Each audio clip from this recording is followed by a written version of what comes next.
giving you the real from A to Z surrounding the Dallas Cowboys. News, updates, rumors, transactions, takes, and more. So strap up, Cowboys Nation, and start your day off with A to Z Sports. Live with Will Steele. 3, 2, 1. Here we go.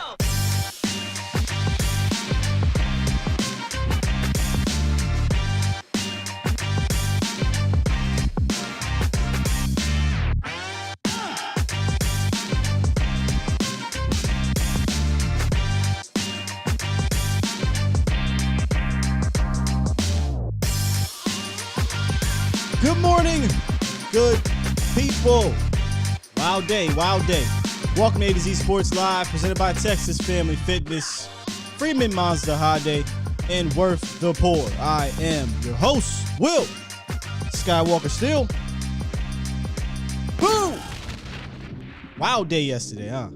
This has been the craziest NFL offseason that I think I've ever seen. Seriously. Another massive trade went down. Adding to, like I said, what is already the craziest offseason ever. That trade triggered some Cowboy fans again, I saw. Yeah, maybe I'll touch on that. I don't know. We'll see. Dallas did make another signing. They brought back their guy. We'll get into that as well. Also, Dan Quinn was at a pro day that I think is very noteworthy that we have to bring up. And there was some other scheduled 30 visits going on that the Cowboys also, I think, are noteworthy. Shows you where the Cowboys' focuses are right now, and it kind of aligns to what we were saying yesterday. But as you can see at the bottom of the screen, what is the Cowboys' endgame? That seems to be the question, as it looks like they've brought back like 13 of their players from last year, and the big 4 or 5 they let go, a lot of those were big-time dudes. Now, a couple of them weren't, but a lot of them mattered. And they seem to want to bring back the mid to lower level guys, which is their plan. Always is their plan to not spend much. But what is the end game? I don't know. We'll try to figure it out. Well, this is not going to be a very long show today. We'll go over the roster tracker after we come out of the roundup. But in the roundup, like I said, we got to talk about a few things. That trade, we got to talk about Carlos coming back, and we got some details on a few of the players the Cowboys did sign in regards to James Washington and Dante Fowler Jr. Professor already said, not a huge fan of our confirmed 30 visits so far. I only saw a handful, and like I said, we'll talk about a few of them in the roundup, but I only saw a handful of those. Already, Tom Downey burner account with the Super Chat. $5 donation says, Sky, team saw that the Rams plan worked and adapted their team construction plan. Shows how far behind we are, and the distance is growing. I definitely think we're behind. I love the go for it mentality. It's funny because I said this about the Rams. I said I'm not asking the NFL to go all Rams, which is F them picks, we don't care type of thing. But damn, it sure as hell do seem like the NFL is doing that. I'm not even asking for the Cowboys to do that. Just dabble in it a little bit. Just steal a little bit of what they do. All year we were talking about stealing a little bit of what teams like the Rams, teams like the Niners, hell, even the Eagles and the Washington football people in regards to their running scheme. I'm like, yeah, we got to steal some of that. The Cowboys got to pluck and take some things and utilize that with their personnel. Well, now in the offseason, I'm asking for Jerry and Steven to do the same thing. Jason says, did we get robbed on the Cooper deal? That's what seems to be the talk before we get into the roundup on Twitter. Jason, were you here a couple weeks ago? Of course the Cowboys got robbed, brother. Of course. You can't tell me different, okay? I know you're going to get people on here that's going to talk about, well, no one wanted this, no one wanted that. I'm not going through my whole entire show again on that situation. If you missed it, go back and watched it. I pretty much ethered that entire myth. The bottom line, Jason, is your Dallas Cowboys just aren't good at trading in regards to trading away players. Hell, you could argue they're not good at getting players, but specifically trading away players. That is the bottom line. Nah, seriously, that is the bottom line. They're just not good. And the sooner Cowboys fans kind of just accept that, I think we can move forward in regards to this argument that's so back and forth on Twitter, I see. You know, you got people saying that, well, it's not the leaks and it doesn't matter. Leaks or no leaks. Nobody respects Stephen Jones in that arena. I said this before. It does not matter whether they leaked it or whether they didn't. Now, it's nice to see other teams just go through the offseason, make these moves, and you don't hear anything. I didn't hear a damn word about Tyreek Hill getting traded until it actually started to happen. Matt Ryan, yeah, things started to rumble once the Deshaun Watson thing happened, but that moved quickly and boom. Who else? Russell Wilson. Russell Wilson happened pretty fast. Now, last year there was a lot of chatter. It didn't happen. Even look at Danielle Hunter. Danielle Hunter, they put it out there. Hey, man, we're looking to trade him. But they said, well, shit, if you're not going to give me anything worthy, I'll just keep him because he's a damn good player. And that was my whole thing. If you're going to get rid of him, get something good in return. If you're not going to get anything good in return, just keep the good player. Well, Sky, his money was due. And so what? His money's due. Keep him, make it work, or trade him after the fact. It's not like players haven't been traded after March 20th. It's happened. We just saw Julio Jones do it. Was it last year or whatever, 2 years ago? He got traded in June, in fact. So, yes, to answer your question, they got robbed. I mean, we can go on and on. Oh, here's another one that I saw. Well, 2 teams have now moved on from Amari Cooper. So there's a problem with Amari Cooper. I think it blows my damn mind that I've seen this over the last week, that people are ignoring the actual teams. So there's a problem with a guy like Coop who doesn't say much, doesn't bother nobody, just goes out there and puts up good numbers, plays well. Good team guy. But we ignore the teams that got rid of him. The Raiders, who haven't won a playoff game in 20 years. Right? They hired a coach who ain't coached in 10 years, who we found out is a bigot and a racist, who got rid of Khalil Mack and Amari Cooper. We're not questioning that organization. We're questioning the guy they traded. Okay. The Cowboys, who have 3 playoff victories since 1996, who has a front office that doesn't know anything. But we're questioning the player that came in here and helped turn around your failing offense. Why are we doing that? Why are we not questioning the teams that got rid of him? So, I didn't. What's my safe word, y'all? Because I'm about to find it. I'm about to need it. I've been seeing too much on this Twitter sphere here, and it's not making any sense. So if you want to go back and you want to check that out, go back, watch the show. I break it down in detail. I give you 8 examples of trades that happened over the last 4 years, specifically just 2 wide receivers. It's just wide receivers. And the Cowboys got the worst compensation of all of those trades, and you'll be shocked if you go look at some of the players that were traded and got better. You'd be shocked. I want me some glory hole. All right. I said my safe word. I got it out. Let's get into this roundup, y'all, because this ain't going to be a really long show. Look at them, it's about that time.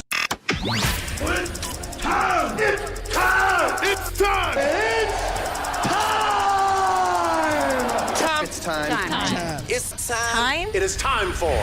It's time for the morning roundup. Round 'em up, boys. Yes, indeed. The morning roundup presented by Texas Family Fitness. Strive for progress, not perfection. Fitness goals not accomplished with one workout. Progress towards your goals with Texas Family Fitness. I'm kind of chuckling because I know my lady's probably mouthing off this exact part. Kind of inside too. If you're in the DFW area, check out any of the 9 locations or visit TexasFamilyFitness.com. So let's get back to the Tyreek Hill situation, not Tyreek Hill trade. Explosive, big time. I give it a clue bomb. The Dolphins sent 5 draft picks to Kansas City. My goodness. 2022 first round pick, 2022 second round pick, 2022 fourth round pick, a 2023 fourth and sixth round pick. And then they signed him to a 4-year, $120 million extension, $75 million guaranteed. Woo boy. That is a tremendous amount of assets to trade for and then, factor in the contract for a wide receiver.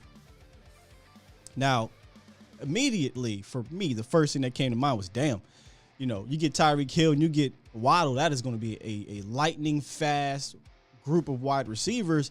And then you look at tight end Mike Gesicki, who I love Mike Gesicki. I think he's a fantastic tight end.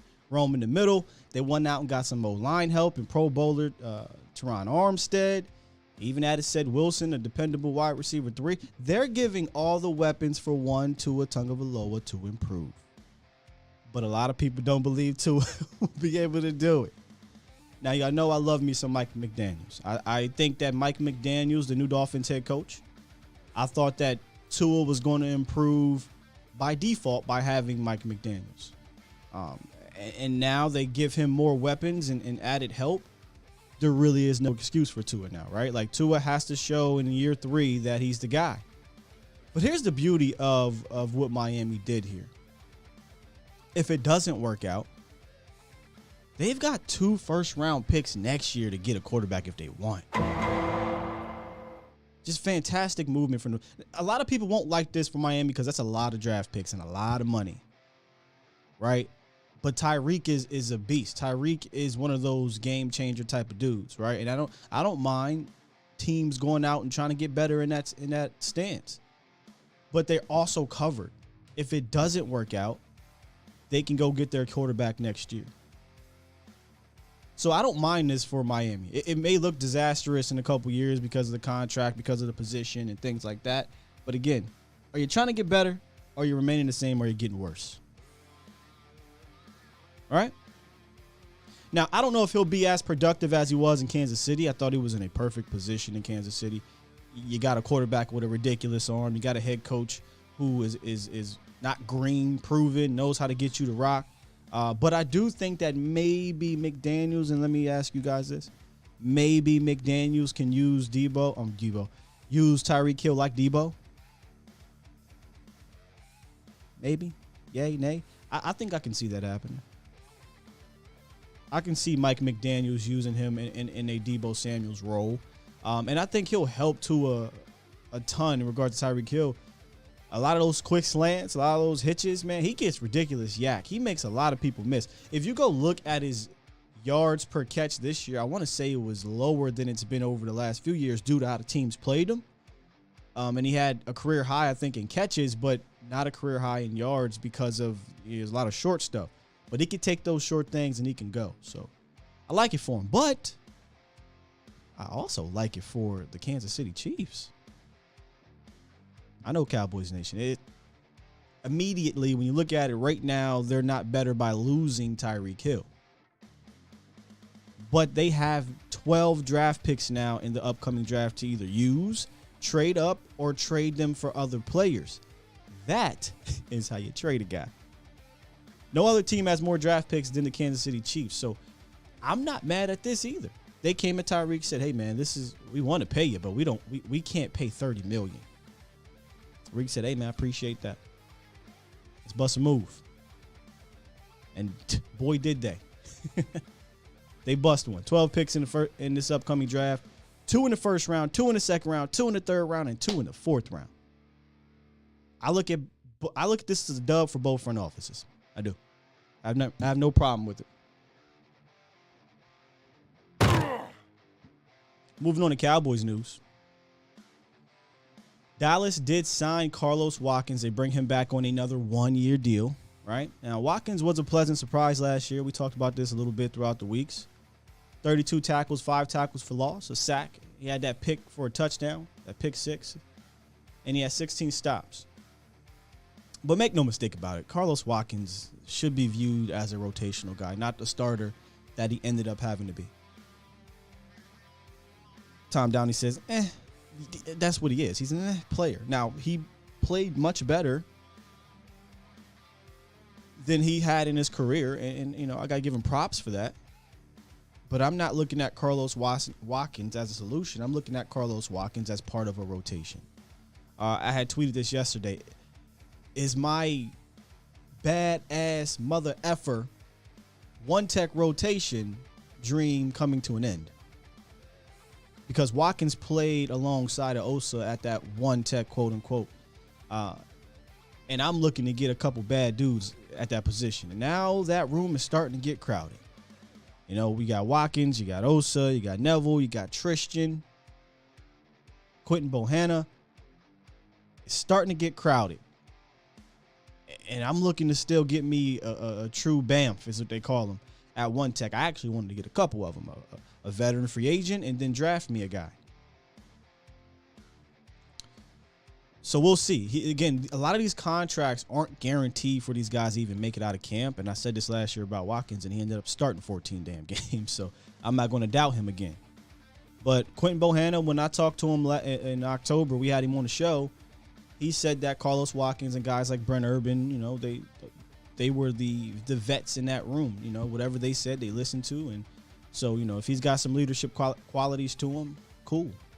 But they should not be done addressing this position. And a lot of people believe that it could be Brent Urban that they bring back. I'm going to tell you this right now.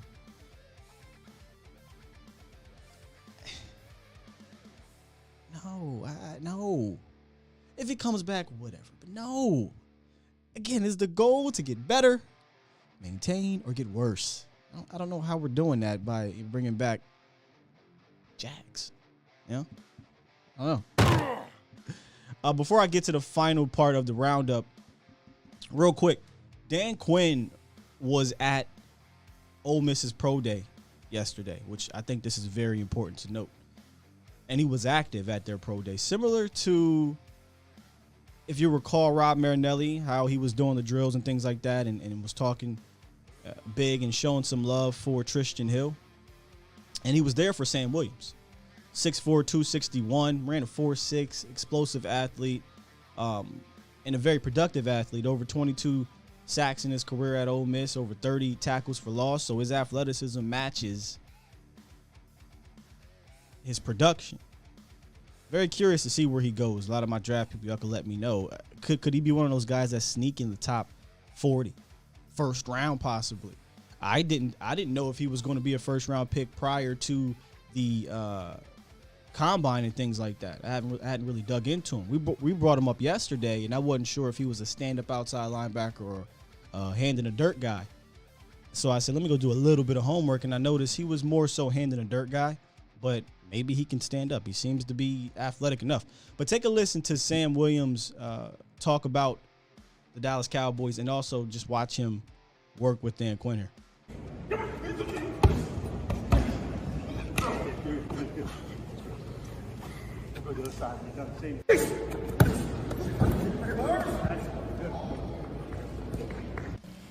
I feel like they owe me a lot. I mean, I met Mr. Jones at the All-American campaign. He was a pretty nice guy. He talked to me a lot. He kind of said he needed a Michael Parsons, another one of them. So, I mean, I'm just hope for the best. I mean, I'd love to be a Cowboy, but whatever happens, happens, you know? Whatever happens, happens, you know. Definitely keep an eye on Sam Williams. I think the Cowboys could be in play for him. Where? I don't know yet. Maybe first round, who knows? They also set up 30 visits with wide receivers Chris Olave and Burks. So that goes to show you that the Cowboys are looking at the wide receiver as, I don't want to use the word concern, but hey, if we got to take one high, we'll take one high. And I've been saying it for weeks. If the right guy falls to you at 24 and he's higher on your board significantly than the other positions, yeah, you're probably going to pull the trigger. And I think by bringing in Olave and Burks, that goes to show you they're serious about it. Now, on the downside, I did say if they take one in the first round, don't expect to see CeeDee Lamb, that first-round wide receiver, and Michael Gallup all on the same roster in 2 years or 3 years. Maybe 3 years, but definitely 2 to 3 years. They're not going to want to pay all those guys. So that's just something down the road. But getting one of those guys should help you this year. I don't know that it's going to replace what Coop can do, but at least it kind of softens that blow.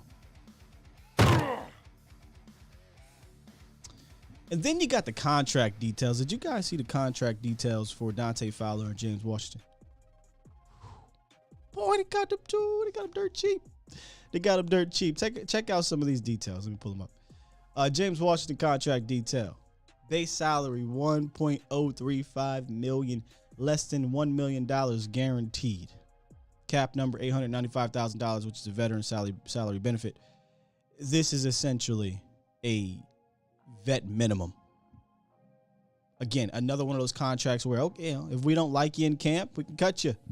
If we draft a guy we like better, we can cut you. We suffer no consequences.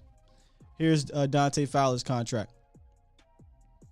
$1 million signing bonus. Cap number is $2.9 million. Again, another one of those contracts. Oh, man, if you don't work out, we can cut you. Dirt cheap. Absolute dirt cheap. I was sitting here thinking that Dante Fowler was going to be one of those $5 million deals that they did with Keanu Neal. But it's even less than that. Now, he's got a bunch of incentives, right? Per game roster bonuses. If he gets 8 sacks, he gets $500,000. If he gets 10 sacks and they make the playoffs, he gets another $500,000. So, incentive, in a way, incentive-laden contract. I don't really want to call it that because it's not a whole bunch of money there. But you just know Stephen Jones, when they agreed to these contracts, was up here like this. You lose it, you never win. Oh, boy! Yeah! You lose it, you never win. Oh, boy! What the? Yeah! Oh, man, one more time. Oh, boy! Yeah! You just know he was in. He probably played to this too. Oh, boy! Yeah. We got him, guys. We got him. Oh, boy! Yeah! Hey, that's how we do, man. That's how we do. We get them cheap, baby. We get them cheap. Sometimes you get what you pay for, too, though. Yeah, sometimes you get what you pay for. But yeah, Steven loved that, and a lot of the Steven, superheroes love that too. I'll say this though, I don't think that they'll get cut. I have a hard time seeing James Washington not remaining on this team. I have a hard time seeing Dante Fowler not remaining on this team. I think they'll be here. I do. I think they'll be here. I'm sorry. I don't watch the show, but y'all know I see the memes and things like that on Twitter and on Facebook and on Instagram and all that. And Shannon Sharp funny as hell. I ain't gonna hold you. He funny. I just don't like when he talk about the Cowboys. Or the Lakers for that matter either. And I definitely don't care for whatever Skip Bayless got to say. I'm mad as hell I even said his name on this show. So there's that. Tom Downey said, ladies and gentlemen, we got him. Yeah, we got him. Whatever. Another thing that came out over the wire yesterday, and I had brought this up in a roundup yesterday morning, the Rams are now visiting with Bobby Wagner, and there's mutual interest to get a contract done. I'm not going to sit here and get mad about it. That's what they do. The Rams, that's how they operate. I think it would be a fantastic signing for the St. Louis, for the LA Rams, because they kind of treat their linebacker position or their inside linebacker position like Dallas treats safety, or they treat one tech, right? They really don't pay too much attention to it, but you can't argue the impact that a Bobby Wagner would have on the Rams. You get an Allen Robinson and you get a Bobby Wagner, you live with losing to Von Miller. You know what I mean? So I'm very interested to see if that goes down or it doesn't, if there's a money issue or if there's not. But they have, according to OTC, over the cap, $8 million in cap. But let's just be real. They could have negative $80 million in cap and they'll find a way. That's just what they do. See Fresh Face said the Rams don't have a cap. They operate in that way. Special K said if the Rams sign Bobby Wagner, then this cap issue is fake. Special K, I urge you to go watch yesterday's show in the roundup. I mean, I'll kind of give you a brief thing. That's what I said. Anybody still talking about this cap stuff as is right now probably shouldn't say anything. But if they sign Bobby Wagner. Shut up. Say it again. Say something else. Oh! Say something else. Say something else. I mean, let's just be real. Right? And I'm not hearing anything. I'm not hearing anything right now, but I'm really not hearing it, especially when the cap is continuing to go up and all those good things. And we could get into that if we want, but we've talked about that ad nauseum. Ad nauseum. Oh, my bad. I forgot to put the call line up here. 351-999-3787 if you want to call in, talk about the big trade with the Kansas City Chiefs and the Miami Dolphins. The Chiefs, man, whew, the AFC is getting loaded. And I don't want to say they're giving away because they definitely got a lot back, but they obviously took a step back with the AFC kind of taking a step ahead there. Denver, the Chargers, right? The Raiders, all these teams are loading up. It's going to be crazy in the AFC.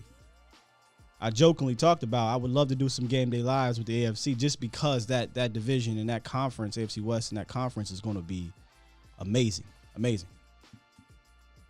All right, let's kind of get into the content here. The question that I posed earlier. Are the Cowboys better? Are they the same? Or are they worse? Before I do that and give you my answer, which y'all already know, let's talk about the ride of the week, which is the 2022 Honda Kona from Freeman Hyundai. Subcompact SUVs are hot these days, combining the features of their larger counterparts with city-friendly dimensions and wallet-friendly price tags. And a few manufacturers have embraced the ever-growing category with as many choices as Hyundai. The 2022 Hyundai Kona is available in 4 trim levels, ranging from well-equipped base SC trim to the loaded limited, along with a sporty N-line version. So check out the Freeman Mazda / Hyundai Ride of the Week, which is the 2022 Honda Kona, by visiting freemanhyundai.com. I see a lot of y'all's already. Everybody seems to be saying worse here. Worse. Same, says Lance. Worse. Yeah. Worse as hell, says Mike. It's worse. Oh, man. Worse. Unless we trade up for a stud, worse. The name of the game is to get better. Ain't do that yet. The opportunity is still there. They ain't do that yet. Before I get into our tracker, though, we have a long-time member who I haven't heard from in a long time, and I'm hoping that my guy is good to go here. But what's up, the lunatic? Sky Cowboys Nation, buenos dias. Buenos dias, brother. How you been, man? Hey, I could do better. You know, I'm Cowboys for life, blue and silver till I die, but Steven is killing me. I know. Sky, Steven is killing me. I don't blame you, bro. You know, here's an example.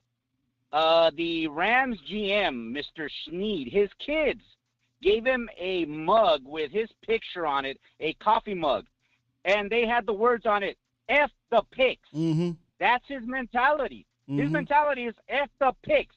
We are in the number 2 market. We got the Chargers right here. We got the Lakers. We got to compete. That means bringing in talent to win Super Bowls. That's what wins in the NFL. Talent wins Super Bowls. So he said, F the picks. I'll deal with it at that time. And, you know, yes, if that San Francisco safety would not have had feet for hands, maybe it would have a different story. But if was a fifth, we all be drunk. Yeah, but they at least made the moves to say, hey, you know what? We are close. We got a big market to compete. A lot of teams, not only in the NFL, we got to make moves. And Jerry used to make them. Steven's more like, I don't want to be in cap hell. I don't want to do this.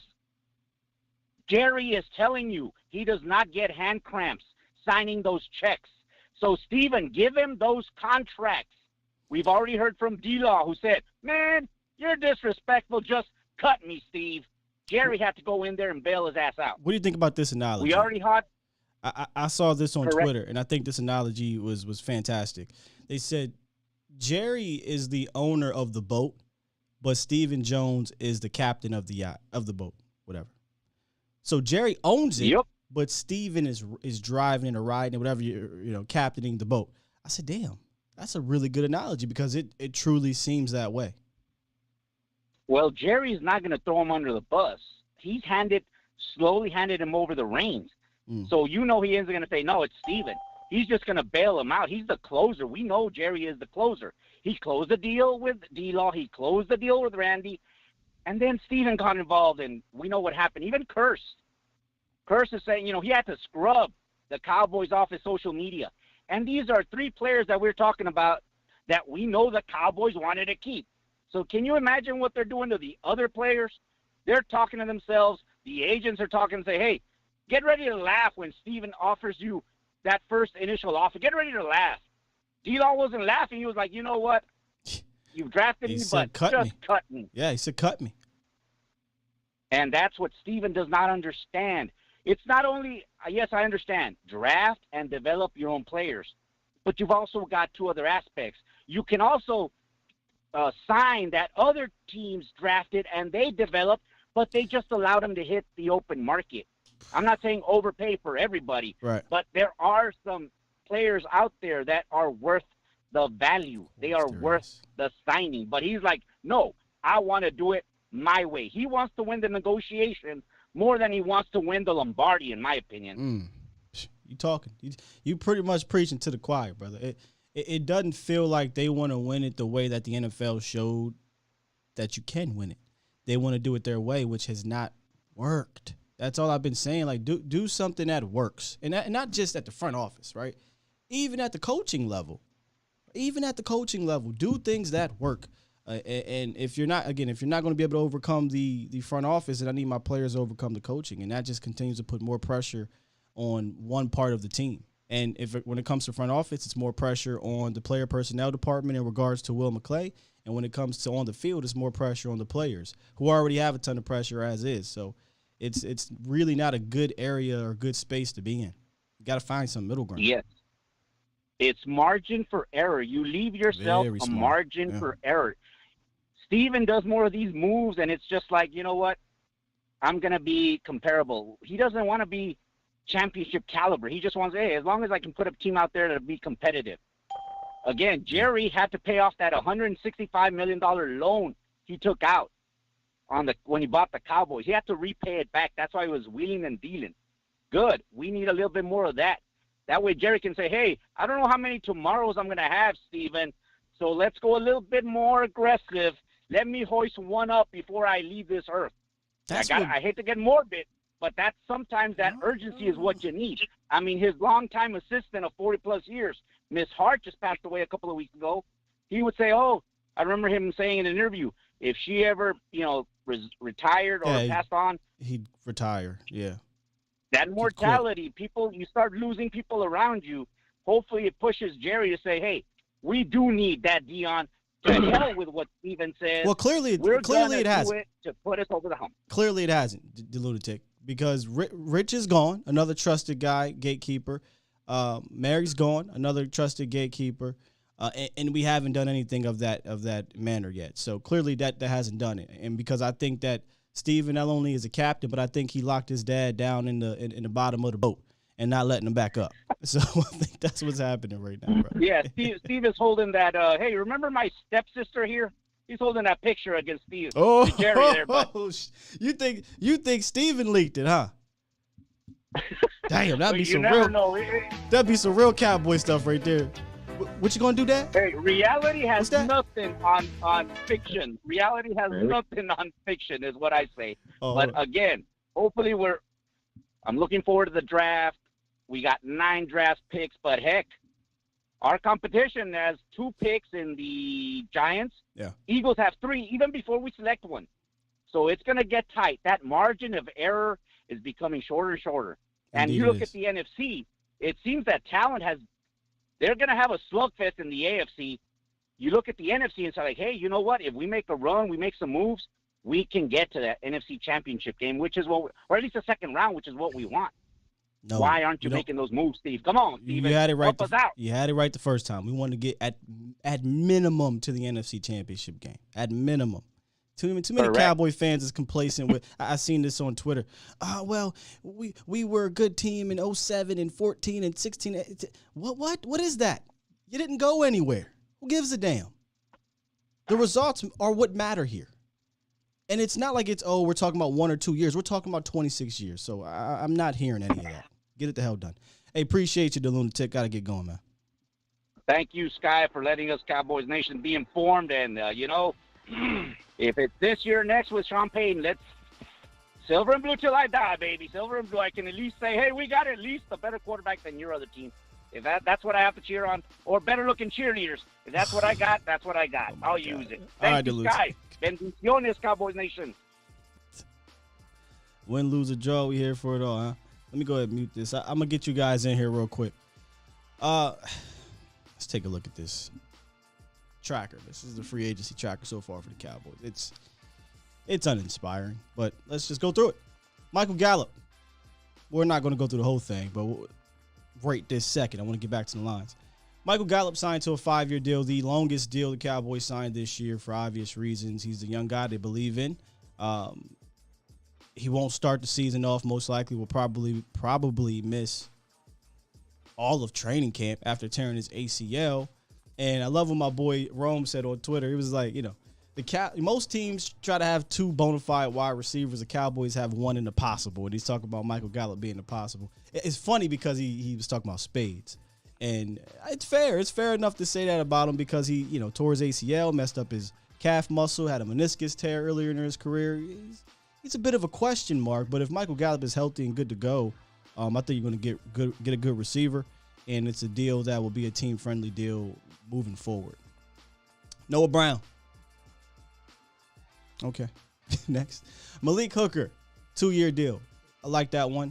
Y'all know how I feel about the safety position, and if you look right to his right there, Jaron Kearse are both on that 2-year deal.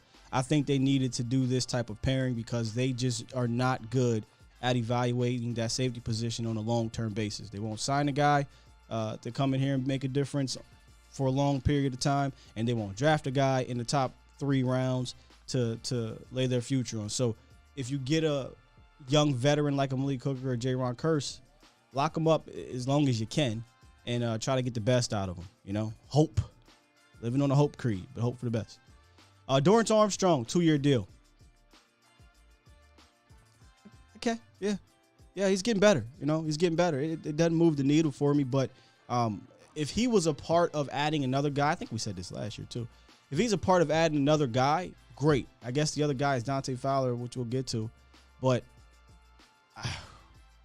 again, at $6.5 million per year in regards to the overall contract, when you break it down, it's not necessarily that.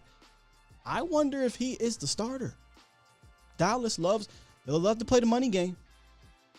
How are we feeling about Dorrance Armstrong being the starter at defense end? He is your DE1 at right defense end.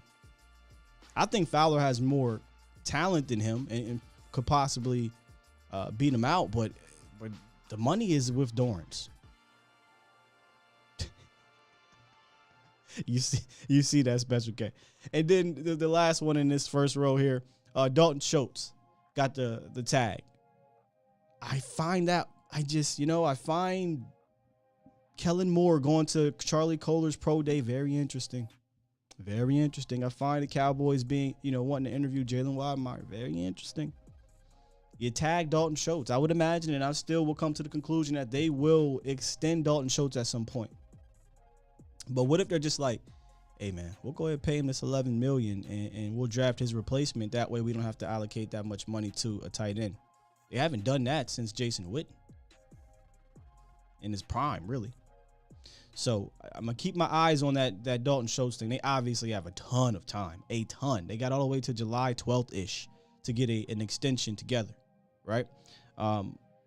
But maybe they're like, cool, we'll chill. And, of course, Dalton Schultz is like, I'm signing this. I'm getting $11 million guaranteed this year. I'll sign it. We'll talk after the draft, right? If you guys draft a tight end, cool. I'll be on my merry way next year. All right, let's get to my guy, Twan, in the building. What's up, Twan? What's going on, Sky? I'm good, man. Trying to keep it real with these Cowboy fans out here. Oh, man. This Carlos Watkins, we did sign for a year. Yeah, we could have find that type of player in the 4th or 5th round, man. Why you keep doing these cheap ass contracts when you got a guy like Akeem Hicks out there? You can get a difference maker, pay him a couple of million, and you have to worry about that spot until later in the draft. Like You're not signing the free agents we need to sign to have an easier draft, a free picking draft. Right now, we got guard we got to fill. We got wide receiver we got to fill. We got edge we got to fill. We don't got enough high picks to handle all this. Defensive tackle, too. I'm still not ruling that out. Watkins doesn't close that door for me at all. At all. It's like, what we doing? We going to the draft, we got 9 picks. How many picks we got in the first 2 rounds? Come on, man. We're not going to fill all these spots, man. Nah. And the problem is, Twan, like I said yesterday, you can't expect your draft picks to come in here and play 50, 60, 70% of the snaps at a high level. That's unrealistic, right? Like, you want your draft picks. Yep. If we being real, if you got a good team, you want your draft picks, you want like 2 of them to really be a guy that's involved a ton. The rest, you're like, okay, let's develop, play special teams, a small role, then maybe year 2, year players. 3, you make a jump. But when you don't participate in free agency, you're now requiring the draft picks to play a significant role in a year 2 guy like a Chauncey Golston, who to me, I don't know if he's ready, but to take on more. But you're requiring them to play bigger roles, and I don't know if that necessarily makes you better. And it's kind of arrogant of us for Doss to go into this thing thinking, oh, we can just go into the draft and draft players like we're gonna hit every single year on multiple players. That's just arrogant of us, like we went somewhere to be so relaxing in free agency. It's just stupid, man. Yeah, I am more confident in them in the draft. So like once the draft stuff happens, Twan, I don't have that same energy as I have right now because I do feel like Will McClay and Dan Quinn and I mean, I guess McCarthy and Kellen, I guess, whatever. But I feel like those guys will get it done. They'll get good players for this team, and I'll be fine. But I just know deep down inside I can't fake the funk. I can't act like that is the way to win a championship is solely squarely on the draft when the league is showing you it's not. That's true. But Scott, we talk about going to the draft and drafting players. Let's say the years come up and it's time for them to get paid. And there's a new era we're turning to now. Stephen Jones is handling everything. Yeah. Now when it's time for them guys to get paid, who say he's not going to screw them when it's time for them to get paid? So we'll be not going to hold on nobody if we got Stephen Jones penny pinching. Not going to hold on anybody we draft when it's time for payday. Well, one thing I do know about them, they love their drafted guys. So I do expect – I know people were bringing up Micah. I'm like, damn, guys, relax. Micah's payday's not for like 4 years. Calm down. But people were bringing up Diggs and Lamb. As long as those guys don't drastically fall off, and I don't even know if I can say that because if you look at Michael Gallup, they'll look to pay them. I feel confident they'll pay Diggs. They'll pay the Micahs of the world. That's what they do. And tell you like this, if Stephen Jones loved me like the way he did D-Law, I ain't want that. And now, you're right. Now, listen, I didn't say they're going to pay him with ease. It's going to be some pushback. You know, I might have to delay my shoulder surgery. I might have to go to Cabo and hold out. You know, I might have to, just play on the tag a couple times. It's going to be a little pushback. Steven doesn't make it easy, but at some point he'll likely get railroaded, and he'll pay a lot of money for the guy that they want to keep. All right, man. I'm just going to sit back and listen to the rest of your show, man. All right, brother. Appreciate you, Twan. All right. Keep it real out here. No problem, bro. All right, let's get back to the tracker. Second row here, we got Luke Gifford signed back on a 1-year deal. Y'all know me. I like Luke. I like Luke Gifford. I think, though, we're going into, what are we at, Cowboys Nation? Year 4 on Luke Gifford? Year 3, year 4? I can't remember which year it is here. But unfortunately, he probably is what he is. It is what it is. It is what it is. And we're not looking at a guy that's the future of the position, right? But I thought he showed some good stuff. I really was looking forward to him competing with LVE once Jabril Cox went down to see him play a little bit more. And I kind of still am, if they're not going to draft the linebackers, which they absolutely should. So Luke Gifford's back. The linebacker room also brought back Leighton Vander Esch on a 1-year deal. $3 million, up to $3 million. We talked about his contract yesterday. In fact, here it is right here. It's up to $3 million, but it's a $1.75 million guaranteed salary here. So it's again another one of those contracts where Leighton Vander Esch is not guaranteed anything. The linebacker room. This is the linebacker room, y'all. Micah Parsons, the future. 1 year Luke Gifford. 1 year Leighton Vander Esch. and Jabril Cox coming back, which I'm a big fan. But uninspiring. We got to get better there. Let's draft some guys or add some guys. I'm still in the Quan Alexander train, y'all. Would anybody be opposed to bringing in Quan Alexander? He can't be that much. He's a hurt guy, athletic. I don't really see him costing too much. I think he'd beat out Leighton Vander Esch. I'd be down for Quan Alexander. Stephen White, like, this has been an A+. Another great deal on a solid player, man. I'm convinced you related to Stephen Jones, dog. I'm convinced. J-Ron Curse 2-year deal. We talked about it. J-Ron Curse 2-year deal. Absolutely need to come back. I thought he was the leader of this defense, the second most important player on this defense. Now you want to talk about that's the great deal. Leighton Vander Esch cares. J-Ron Curse is a difference maker. Leighton Vander Esch is a guy. And they got him back on the 2-year, $10 million deal up to $11 million. That is a fantastic get. And we got to give Steven and them boys credit for that one. Brian Anger, 3-year, $9 million deal for the Pro Bowl All-Pro punter. No disrespect to the punter. I can care less about the position, but he was a good punter. So I said this before. I said it to Professor O. Get good players, keep good players. Good player. We can argue about the money, but who cares? It's not like they're using that money on anyone else. And then Carlos Watkins, a 1-year deal. Twan was just talking about we could have drafted a guy like that. Or how about take the money you paid to Luke and to Carlos and who else we looking at here? Maybe Noah. Package that money and go get a better player. You're not missing nothing with Noah Brown not being on the team. You're not missing nothing with Leighton Vander Esch not being on the team. All right, go use that to go get you a guy. It's just a very interesting approach. I see y'all peeping that bottom left there, that bottom right there. Let's get to 401 before we get to that final tracker. What's up, 401? You live? Hey, Scott, what's going on? Hey, so first of all, I'm going to start off and say I'm not giving Stephen Jones credit for anything. I don't care about any of these signings. I mean, they're good, but, I mean, let's be honest, right? Like, the part that's aggravating me the most, I mean, honestly, we're arguably getting, worse, the same, whatever. Obviously, we're not getting better. The part that aggravates me the most about this whole thing is that literally, our team, we have one of the, our team has one of 10 quarterbacks that's actually good enough to win the Super Bowl. Yeah. Dak Prescott ain't guaranteed to re-sign after this 3 years. This is the time to go all in. Stop being scared of this quote-unquote fake cap hell. Because you know what's worse than that? You know what's the real hell? Having an awful quarterback. That's what hell is, right? Be the Jets forever, be the Dolphins forever. You have a quarterback with the talent to win you a Super Bowl. You have him for the next 3 years. Now is the time to get better, not stay the same or get worse.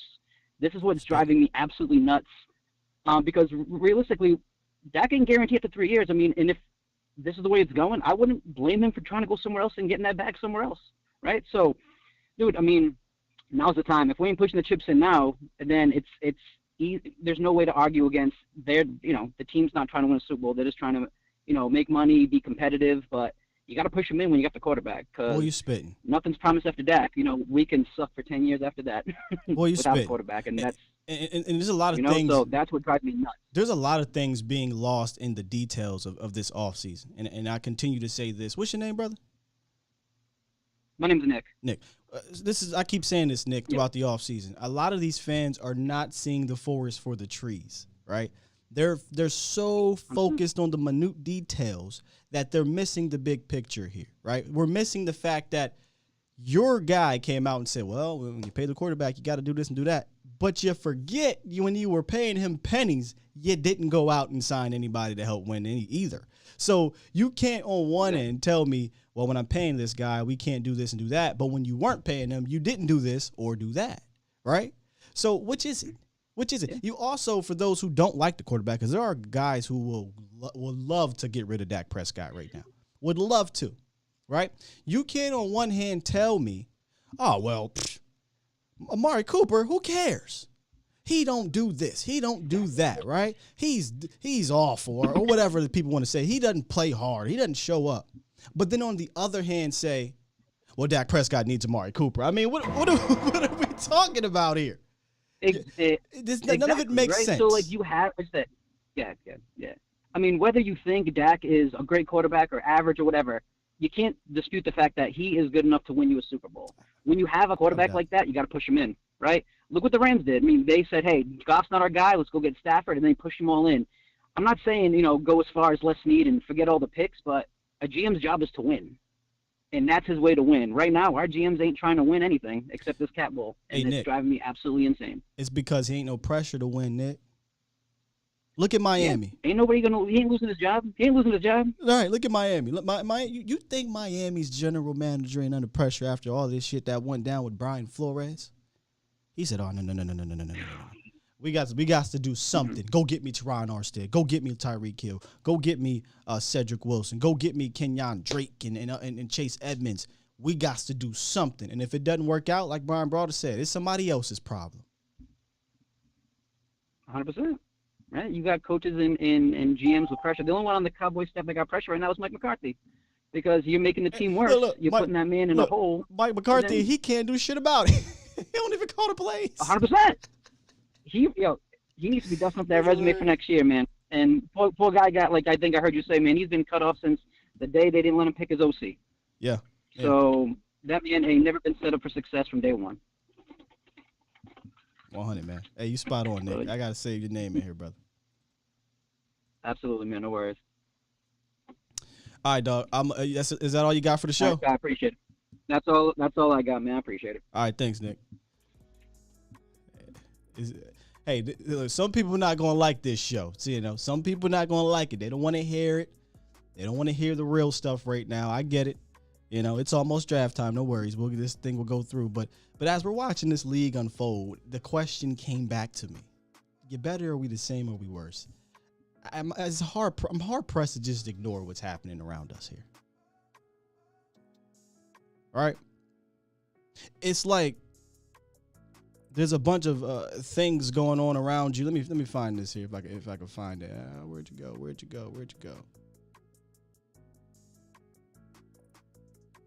go? Fire is happening around us. Explosions. Big time moves, right? Teams under pressure. Wanting to get better. Actively trying to get better.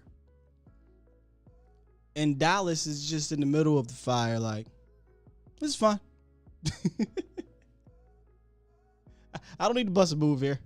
I don't need to get out of this. Go create my own. It's fine. We're good. Then you got my man, Stephen White. Listen, Stephen White, I love you, brother, but you know this is you right now when all this stuff is happening. You lose it, you never win. Oh, boy! Yeah! I love these 1 year, $1 million deals. Oh, boy! Yeah! Carlos Watkins? Oh, boy! Yeah! Leighton Vander Esch? Oh, boy! Yeah! James Washington? Oh, boy! Yeah! Come on, man.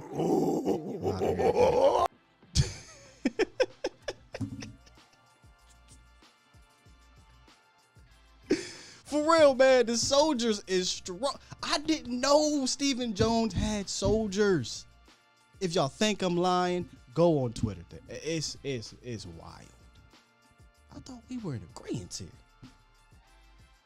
I had Los on hold for a minute. What's up, Los?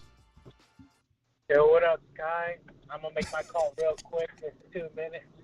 But man, one thing, Miami got robbed, man. Yeah, that's a lot of picks, man. That's a lot of picks. Yeah, at least they did F those picks, bro. I'm gonna get the best player in the league. I'm gonna get me a cheetah, and I got me a waddle, a dolphin, But I would say this though, whatever is happening right now, it's making this whole whatever with the Amari thing look real bad for Steven right now. Real bad. And Brother, that falls on him. It was bad before the damn trade. Yeah. Yeah. And I'll say this, what Stephen Jones' theme song, I know you're a WWE fan. I know you're going to like this one. Say it. Here comes that money. Yes. Yes. Money. Yes. Hey, Shane O'Mac. I thought about it, bruh. I really thought about using Shane O'Mac's theme song, and I might have to do it now. I might have to do it now. I really might have to do that. And that falls on Mr. Catboy himself and that boy, old Daddy Jerry. And Sky, I've counted 9 one-year deals on your graph. Is that true? 9 of them. Let me go see. I'm gonna count the tag as 1 until something gets worked. Yeah, technically, you're right. Yeah, it's 9. That's what we do, Sky. That's what we do best. And you think we could have traded Collins or something? No, because y'all talking about he can't even block anymore, so we'll get him for free. You know. Here's the funny thing. To Cowboys fans, look, to Cowboys fans, Cooper ain't right, but there's a team that was willing to pay Cooper $20 million per year. To Cowboys fans, La'el Collins ain't right, but there's a team that's willing to pay La'el Collins $30 million over the next 3 years. Somebody's lying. Exactly, and then Nick hit it perfectly on the head. Where is this super mega team from this year, do you think, Sky? Like, other than one division that's going to be real competitive, which is the AFC West, what other team has that capacity to be like, call themselves a super team? I hate to use that term, super team in the NFL. A lot of people use it for the Rams for obvious reasons. They signed a lot of big names and traded for big names, but I look at it this way. I don't know if there's one particular super team, but it's starting to look like a lot of teams are gathering a lot of talent to compete. I don't, at least in the AFC. I think it's going to be a very competitive year again.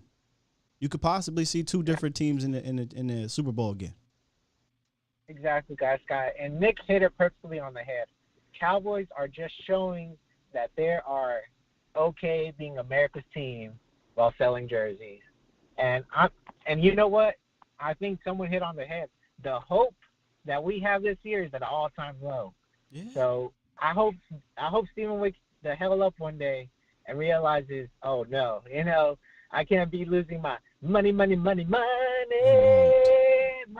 ain't losing no money. So he not losing no money. He don't got no pressure. I'm not that ain't even a hope anymore, right? The hope is that Mike McCarthy, this dude behind me here, Kellen Moore, Dak Prescott, CeeDee Lamb, Michael Gallup, Zeke, TP, these guys play out of their damn minds. Not only for the 17 games in the regular season, but for the playoffs. Because that's what they're going to need to do. Yeah, and it's not like I don't hate Zeke, but the only person that he's not willing to talk bad about is the one that he guaranteed that money to. For now. That's all I say about. For now, let's see what happens next year when you can get out of Zeke's contract. You might hear this tone might be, well, we don't want to talk about that right now. We'll get to it when it's time to. And next thing you know, Ezekiel Elliott's cut.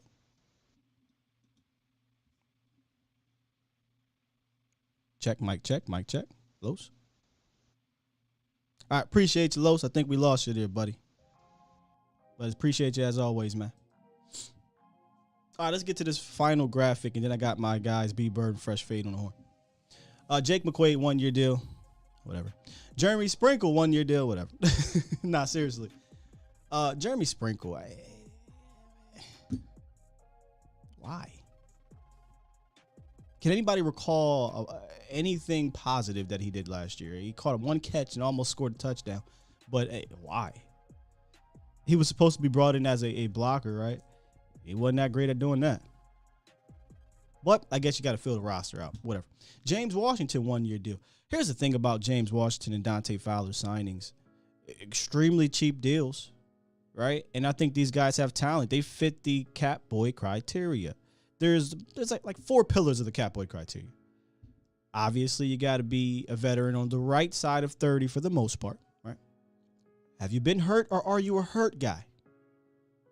Are you cheap? And do you have some talent? James got talent. Dante Fowler got talent. They're both cheap, and they're on the right side of 30. They're not hurt guys, though, I don't think. So they fit the Cowboy criteria to the T. This is on brand for Dallas Cowboys. And I think they could be. I think James Washington can be a fantastic wide receiver 4. And if he has to be a wide receiver 3, I think he can fill that role. I think if you get the production you got from said last year and give it to James, you're maintaining, right? Dante Fowler, I think he can be good with Dan Quinn, getting some one-on-ones. I said this to Professor O. Dante Fowler could be a 6-sack guy, 7-sack guy. Just how are those sacks, though? Are they Dorrance Armstrong sacks? Are they Randy Gregory sacks? Game-changing type of plays. Fowler in his career has been a mid player. He has an outlier of 2019. We hope to hit that outlier. That's the deal there. And then if he does, let's say Fowler gets you 8 to 12 sacks, which would be fantastic, by the way. He's not going to get re-signed, right? So you get that comp pick if he gets a big deal. If he gets a big deal. And then, of course, you got cap space. One last time. I should have put hope on the tracker. I should have put hope, Samuel. That's what I should have did. Lifetime deal for cap space, y'all. That ain't going nowhere. I saw a funny tweet. Was it last week or something like that? Dak Prescott drops back, throws the cap space for 20 yards. Man, the internet don't lose. The internet don't lose. All right, let's get the fresh fade in the building. What's up, good brother? Man, what's up? Man, this is man. I like hearing the fans' reactions, man, and hearing the disgust as opposed to other years when everybody was so optimistic. I like hearing it. So I'm sure the Cowboys are hearing it more now. Yeah, but do they? Yeah, but do they care? Probably not. The last 26 years have shown it. I think the main difference here, I mean, it's as simple, man. It's as simple as time. You know, that's the main thing that's hurting the Cowboys, and it probably always will. You know what I mean? As you mentioned with the GMs not, feeling like they don't have time on their side, this is why they make super aggressive moves. Right. Because they know, hey, look, man, I mean, I have a 3-year deal, 4-year deal, but I don't know. But Steven has an unlimited year deal. I mean, right. when Lifetime, you feel like baby. Lifetime. So I guess when you feel, it's like in your personal life, man, when you feel like you have time, you take things slower. You don't do things as fast. And that's what Stephen Jones is up against, man. And it's that simple. I think, over the years, I've tried to overcomplicate it and say, power struggle, this, power struggle. No, it's as simple as time. That's all it is. It's time. And Jerry doesn't have much time on his side. So I don't know, maybe he'll get a little bit more aggressive with things. Maybe he'll step in. Maybe this experience, this offseason has shown him, like, look, I need to be back involved and get back into Jerry mode because, I trust Steven with the depth.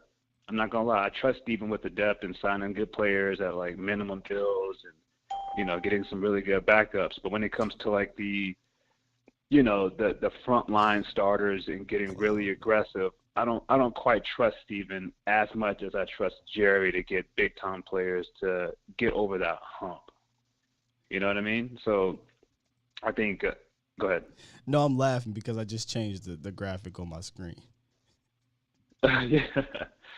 I don't see the screen, man, but I'm sure it's funny. I'm sure it's something that but it's yeah, man. I think that's what it is, man. It's all about time, and I hope that we get to the point, or I hope that Jerry or Steven get to the point to where it's like, you know what? I don't know if I don't know if Steven's son has to step. I don't know who else is left. I'll tell you what needs to happen, and I've said it. You need to get a coach who's going to come in here and cause a problem. I'm sorry. Sometimes good things come out of confrontation. You're going to need to get a coach in here that says, I'm going to be loud. I'm going to be proud. I'm going to speak out. Hell, Bill did it. Bill came out and said, hey, I want to pick the groceries. Mm-hmm. Yeah. I want to pick the damn groceries, and I'm going to pick them. Go get me Jason Ferguson. Go get me Richie Anderson. Go get me Marco. Go get me my guys. Okay? And then when Jerry said, hey, all right, you done went to the grocery store a couple times. You didn't bring back what I wanted. So now I'm going to go to Whole Foods and go get me a Terrell Owens. All right? Yeah. And he went and got him Yeah. a Terrell Owens. He didn't even go to Whole Foods. He went to Chinatown and got him a Terrell Owens. That's You know, and Bill said, well, wait a minute now. Okay, if I can't pick him, I'm out of here. All right? You're doing too much. So it's going to take a coach to cause confrontation. Facts. And I know the rumor and the conspiracy is Sean Payton, and maybe it's Sean Payton. Maybe I think I mean, they have to get uncomfortable because I mean, hell, think about your personal life, Scott, and people in the chat. Like, I'm sure you've all had your most successful time or successful years in your career, when you've been put in an uncomfortable position where you've had to change, and then you realize, oh shit, like this is what I needed to do this whole time. You know what I mean? Yeah. And Pressure busts pipes they're at the point. Or makes diamonds. Yeah. That's a cliche that is true.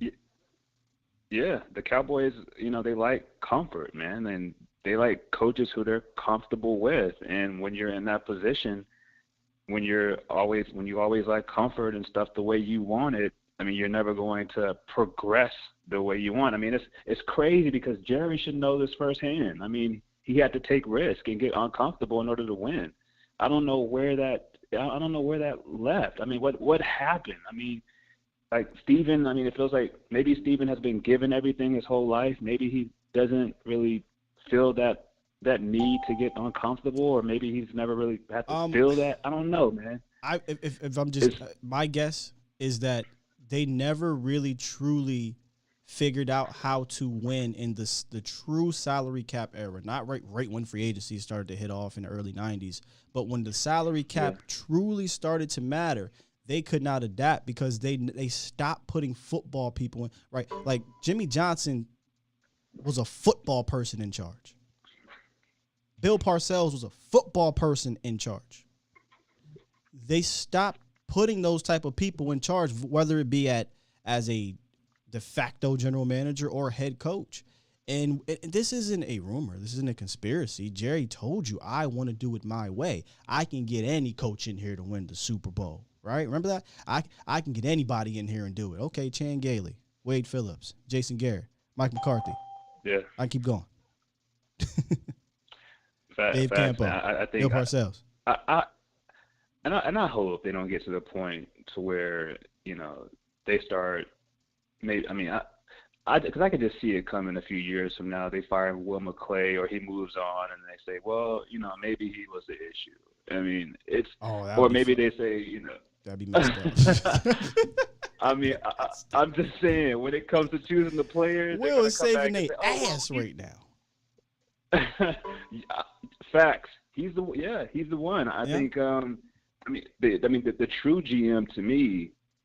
I mean, he's far and beyond better than Stephen Jones. Stephen Jones is cool at, you know, saving money and being frugal and all that, but Will McClay is the guy, and I think. I mean, I don't know. Will McClay in any other organization would have been general manager true general manager. I'm not talking about player personnel scout guy. That's what he is. He's, hey, you know, this is what y'all told me to go look for this here. Now you sign who you want. True general manager signs who they want. True general managers trades who they want. That's just not the power structure here in Dallas. Eventually it's got to change, or guys got to overcome it. Yeah, and then the last thing here, man, like, what do you think about – so I'm just trying to think about ways to – I mean, because, we're talking about the draft, man, but I want to win now, man. I don't know if – we're thinking about next year and the year. I mean, I don't – shit, I don't want to be morbid and shit, but what move, I don't know. What move can we make to get better? That was going to be my final question of the day. Yeah. I'll ask it right now, then y'all tell me. What free agent move can we make to get better? I said this yesterday or 2 days, whenever it was, about, you know, Wagner and Calais, but I'm going to go ahead and get the Wagner dream out of here, right? I think a Calais Campbell, Akeem Hicks type of deal, or a Hakeem Hicks, Quan Alexander, I think Zach Cunningham might still be a linebacker that can come in, play right now, make plays for you, and a defensive tackle that can come in and start. I think if they can do that, I can feel a little bit better, right? Because I'm not going to come on here and fake the funk. People want to call it whining. People want to call it negative. It ain't even about that. It's about being real. You're lying to yourself if you look at this team and sit here and say they're a better team. They're not. Now, How can they get better? Go get me a difference maker at defensive tackle. Go get me another linebacker better than LVE. I think there's a few out there still on the market. You got my safety back that I wanted, right? Now, offensively, you're taking a step back. You know, you just got to hope and pray that your other guys take a step forward. But defensively, go get me a DT. Go get me a linebacker, Cowboys Nation. Yeah, I'm thinking the same thing. I'm not even thinking about drafting defense in the first or second round, to be honest. I think, your defenses, you have so many good defensive players, to me, that I think you should invest in veteran defensive players to keep that a strength instead of, and then I would draft, hopefully the center is there. I forgot his name. Oh, JC. Draft. You know what I mean? You talking about draft or you talking about? Yeah. Well, I'm talking about free agency and trading on the defensive side, because that side, they're more mature. They're pretty much have come along. I think if you add some more veterans to the defense, they'll get better instead of adding a rookie, which will take some time. Let's say right? good veterans. Let's say difference-making veterans or really good veterans. Because good veterans. We saw what Dan Quinn can do with mid to below average players, right? So why not give him high-end players and see what happens? There you go. And then on offense, draft offensive linemen in the first and second round, and that's it. Hopefully you can get that really good center and then a guard in the second round. But that's what I would do. I wouldn't draft wide receivers or anything. I would depend on the guys that I have now, or maybe pick up some additional guys. And on defense, I would pick up really good veterans, or maybe make a trade a third and a fourth, or third or fourth, whatever. Go get some really good guys and then go from there, man. See, when I hear that, at the end of when I hear that, I just hear, damn, bro, we got a whole lot of holes we got to plug in. That's all I mean, listen, hey. I'm trying to figure out the best way to take advantage of Dak Prescott's best years, man, because, but that's it, man. That's all I got. Yeah, let me get going fresh. You got to get to a couple other people. Glenn, I saw you were in here, Glenn. Come on back. Bro. I'll get you in here, Glenn. Appreciate you, fresh. Yeah, let's just go ahead. I know I already asked the question. Maybe I'll go back, but what free agent moves? Because I find it hard to believe even the biggest You lose it, you never win. Stephen Jones. Oh, boy! Yeah! I find it truly hard to believe as things are happening, the momentum. You could be like, yeah, this is awesome. This is great. But what moves can the Cowboys make that will have you saying, oh, man, this is great. This is good news. This is positive momentum. This can actually help the team. All right, y'all go ahead and list those players, and I'll read some of them off. And I already told you my two, but I really want to know what you guys think. Before I do that, let me tell you about Worth the Poor. I might have to Worth the Poor. Take the edge off of game day. Stop by Worth the Poor Spirits and Wine in the colony of Texas. Worth the Poor is a family-owned and operated luxury liquor store with affordable prices and a wide variety of wine, spirit, and beer samples available, making your drink of choice easier than ever. They also deliver if you live in Denton County. If you don't, give them a call or download the app, pass along your zip code, and they'll see if they can schedule a delivery today. Visit worththepoor.com for more information. Let me see what y'all saying here. Anyone? Akeem Hicks, Bobby Wagner. See, I kind of wanted to be like, get rid of the Bobby Wagner thing because that doesn't look likely. David says too late now. Kinda. Any names y'all got for me here, man? Me, it's Akeem Hicks, Calais Campbell, Quan Alexander. Is Zach Cunningham still available? I do like Zach Cunningham. Not seeing too many names. All right. A lot of people wanted Bobby. I get that. Okay, Campbell's up there. Oh, yeah, Clowney is still available, but it sounds like Clowney's going to be way out of Cowboys, like way out. Where I think Hicks and Campbell, I feel like they're looking at like 7-8 million. Dude, if you scared to go 2 million, 3 million above your comfort zone to win, my man calls him Baby Nut Jones. He know Nut Jones if you scared to do that. Right? All right, let me lock these things up because we got some heavy hitters on this line, and I want to get to them. Let y'all rock out. B. Bird, what's up, good brother? Hey, what's up, Sky? How you been doing, brother? I'm good. I'm out here spreading this good word, but I don't think a lot of people like it. Well, one thing too, man. I heard you talk about whining, but after 26 years without an NFC Championship appearance, man, we got the right to whine, right? Facts. That's what pisses me off about Cowboy fans that come on these Twitters and all that and be like, man, stop complaining. What? Then tell the Cowboys to do something to make it stop.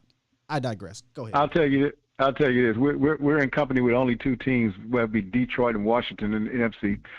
Also, mind y'all, whoever says that the Jacksonville Jaguars have been to the AFC Championship twice. The Jets have been there 3 times. Carolina Panthers have been there 6 times. Is it how many times? I'm sorry. The Jaguars been there 3 times. Yeah, 3 times. So, when we start talking about whining, we put our time in. We're not Patriots fans as whining. We're Cowboys fans in the 26-year drought, not of the Super Bowl, just an NFC Championship appearance.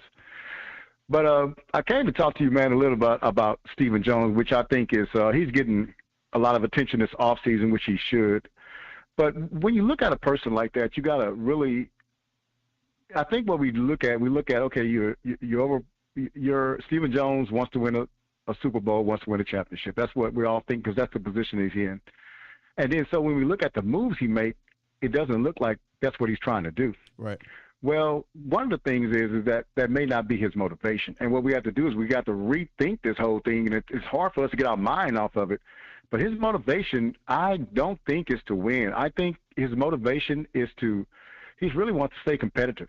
If you really think about the moves that he's making, is he making moves to win the Super Bowl or to win the NFC East? And that's what it looks like to me, man. And another thing of what his motivation is, he's really trying to protect. I think he has he doesn't really know football, and he tries to protect himself from criticism of acquisitions. Because if you look at it, okay, the Amari trade, well, he got out there and he slandered Amari about some things on the last drive and other things, and then he goes to trade him. Well, if you're really concerned, if you're a football guy, look how Tyreek Hill, we never heard anything of that until it happened. Adams, we never heard of anything until it happened. Why? Because we don't want to say anything about these guys. We're trying to keep their trade value as high as we can. But that's not Steven's motivation. Steven's motivation is to win the public opinion. Like when we trade him, yeah, that's right, he did fall off. Yeah, he did do this. Yeah, he did. Look at these plays that he took off on, this, that, and the other. Yeah, ship the guy out. And Steven gets, he gets to win the court of public opinion and don't get criticism. Another thing, if you look at, so when you draft a guy, the thing that's physical that says that this was a successful draft is to re-sign him.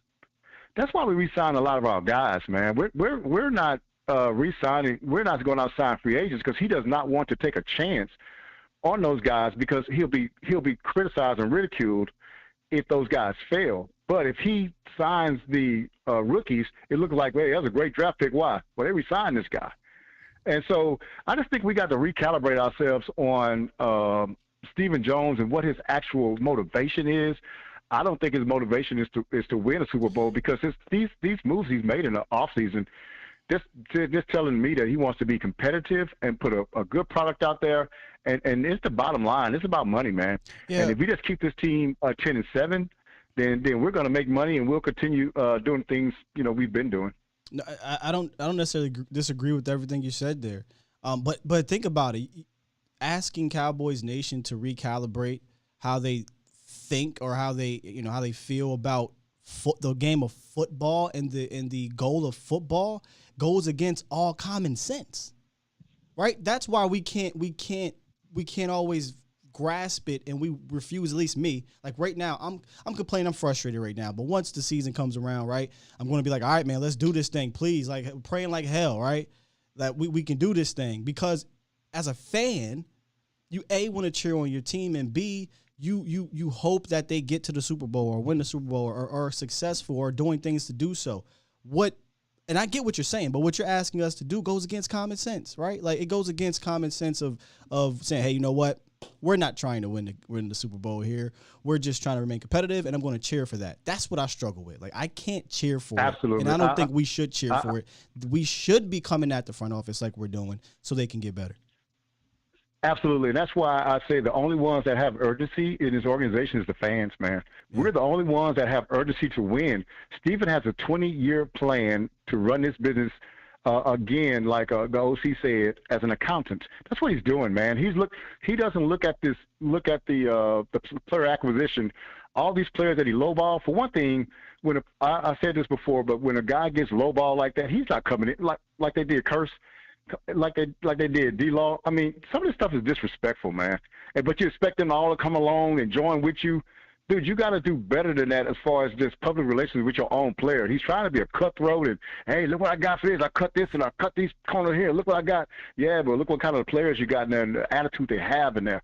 They don't have the same attitude that they should have on other teams. We should be out there getting that linebacker right now, bringing leadership over to this team that we greatly need, man. Do we ever. And we're just not doing it.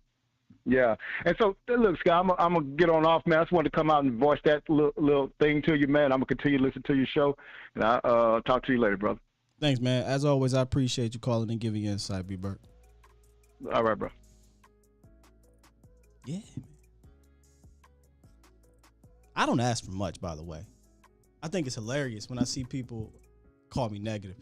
Boy, if you knew me, my brother's in here, he know me. My friends that know me. I've went to battle for this team when I had no business really doing so over the last 15 years sometimes. Hell, even during this season, me and Tom Downey, if you're still in her burner account, I was like, nah, Tom, man, come on, man. Where's the positive mojo here, man? We 6-1. We 7-2. We're 7-4. We're 8-4. We lost. But I am really positive guy, but I mean, at some point, the shit is just right there in front of you. You can't ignore that smell. You can't shit in front of me and tell me you just sprayed some air freshener. I smell the shit, Cowboys fans.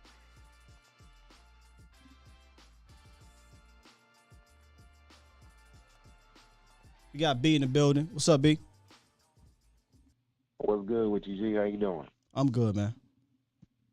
Oh, man, I'm just sitting here, man, just listening, man, and you know what, a lot of what you're saying is right, bro, especially like, we sit here and we have all these opinions and, but come season time, it's just like, all right, man, it's week one, we got to beat the hell out the Giants.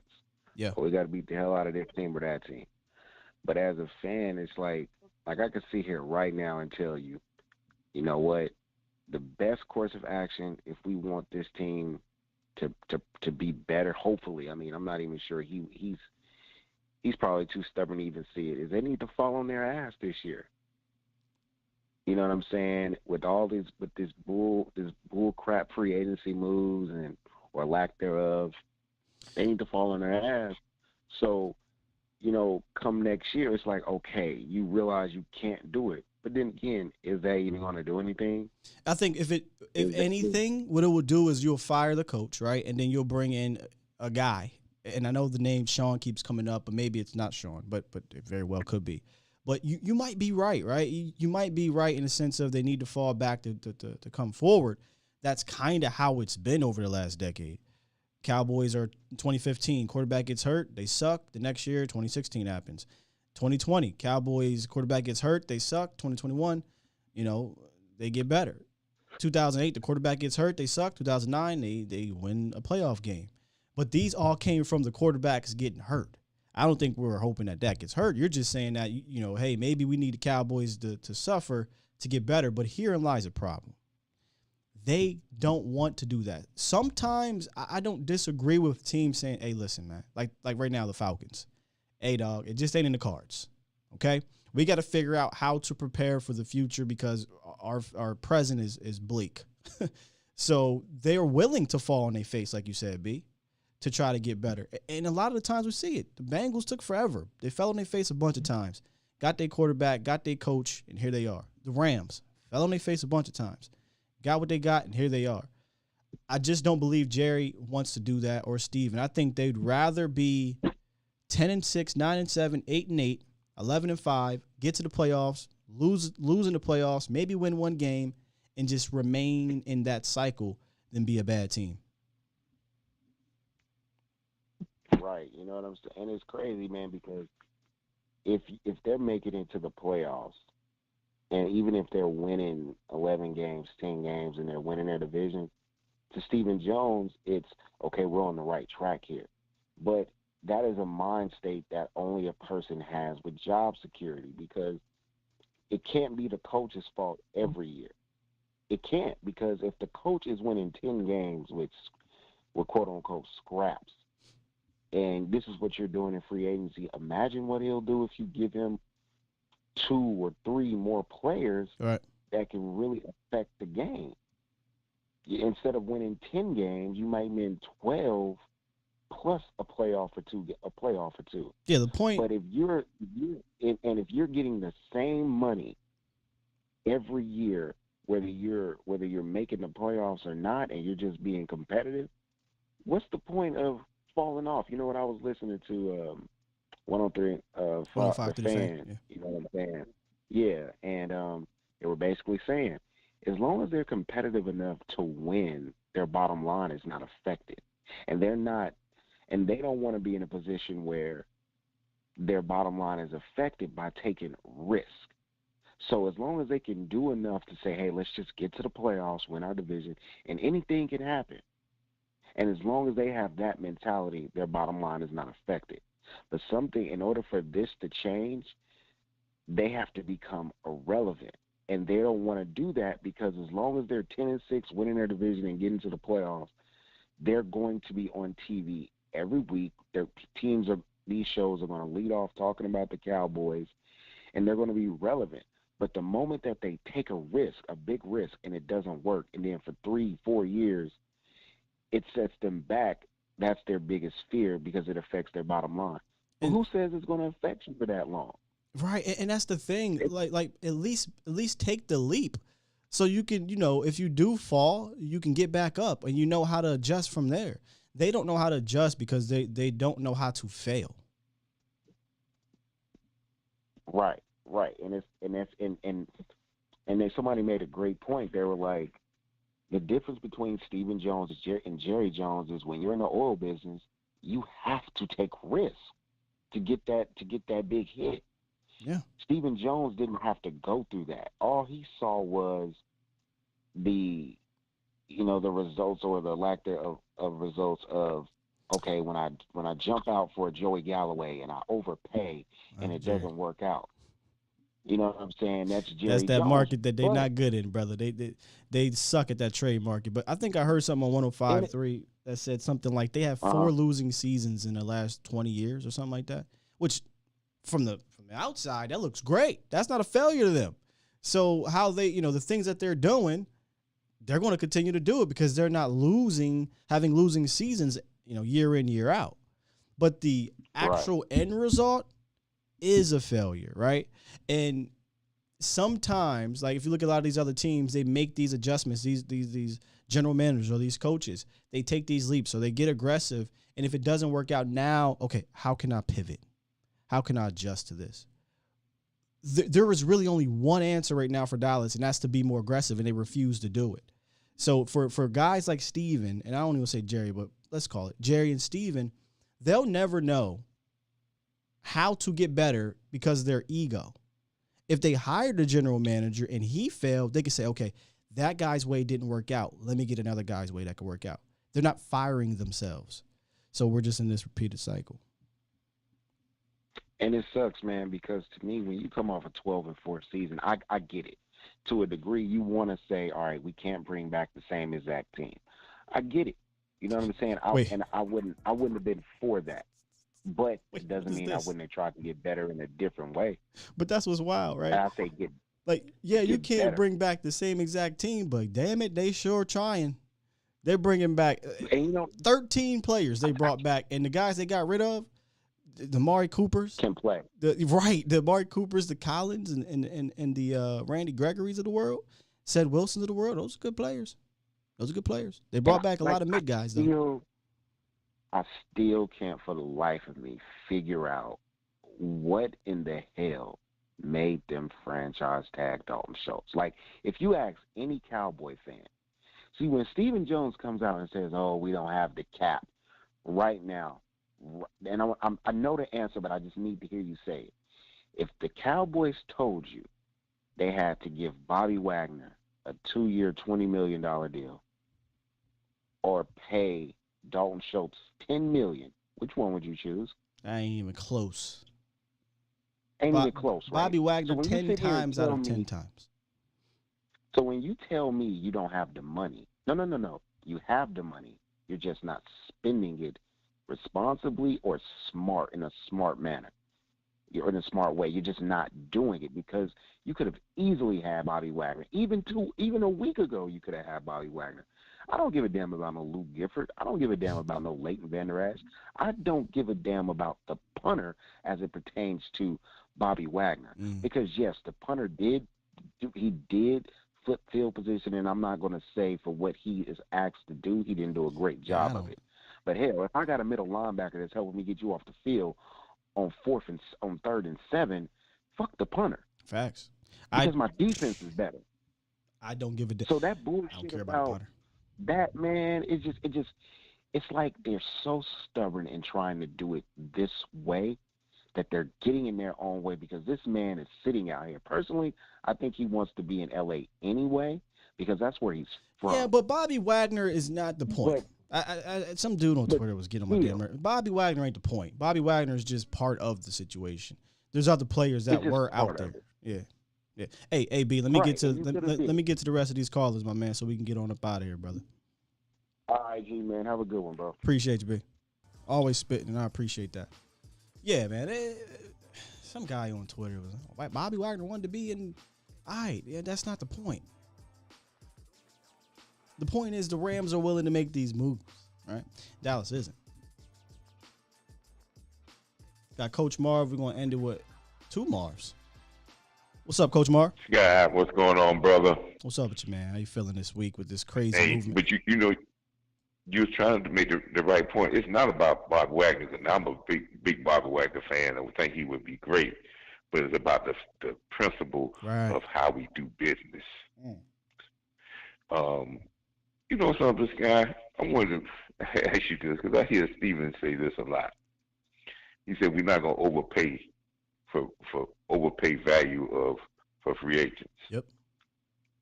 Who is placing the value of what the free agent is? Is it his perception of what the guy could be?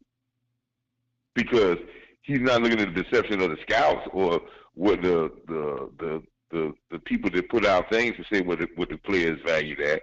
So he's giving a value, and he's saying, I'm not going to overpay for that because this is what I value the guy at.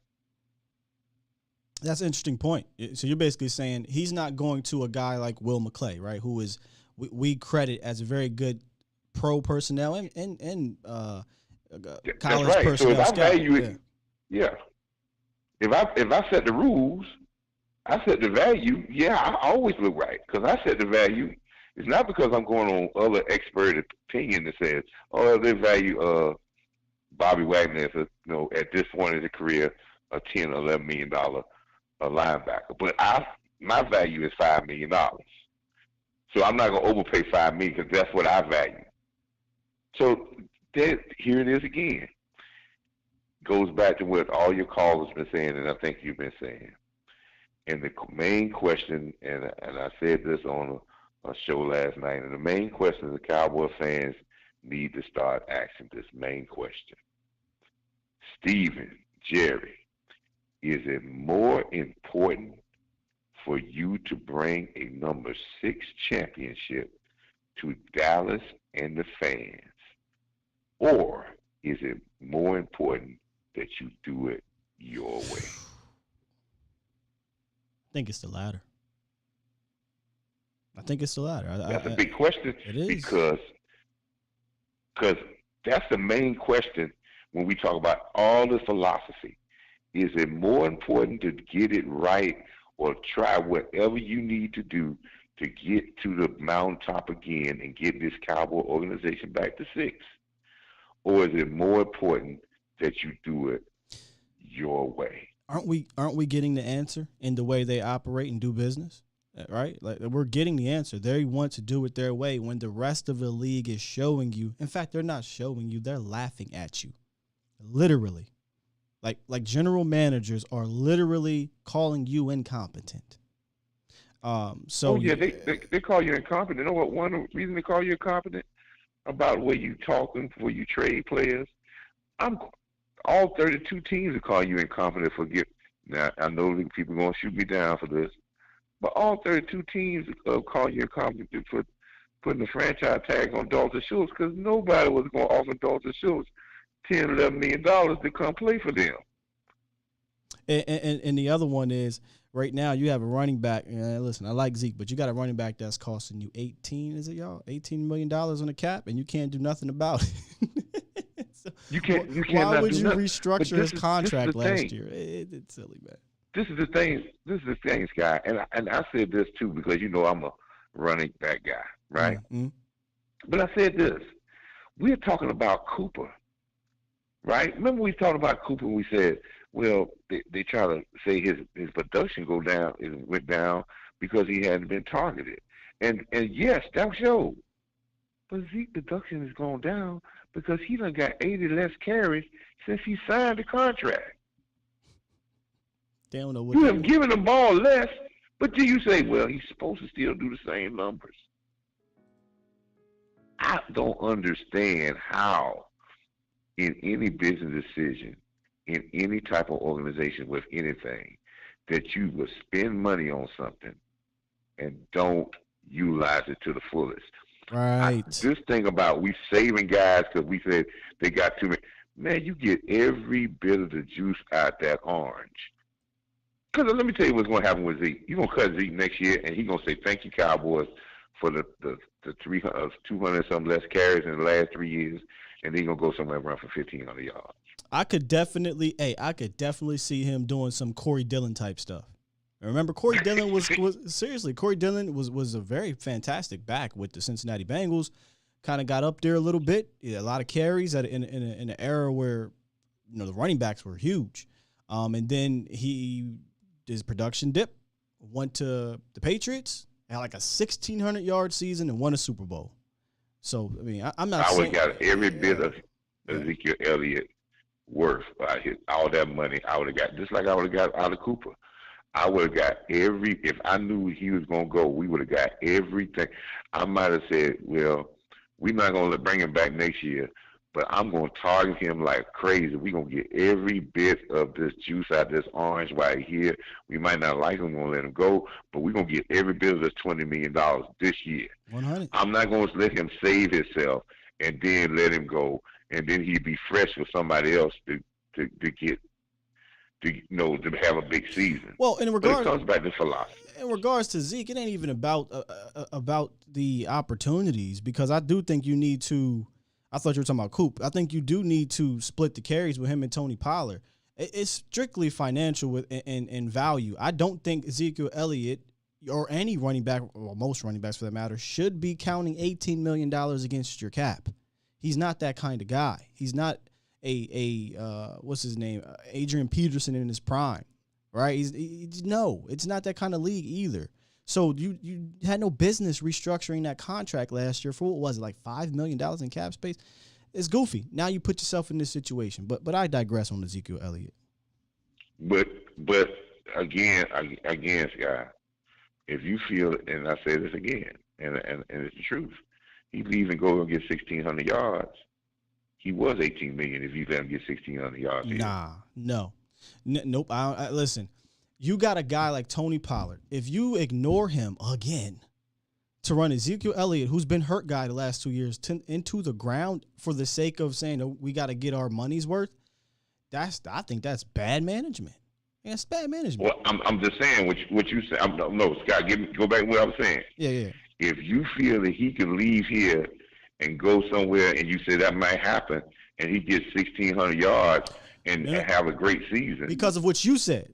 You said if you take 200-something carries off of him and he becomes fresh and he says, thank you, I got 200 less carries, I'm going to go take these fresh legs and I'm going to be productive elsewhere.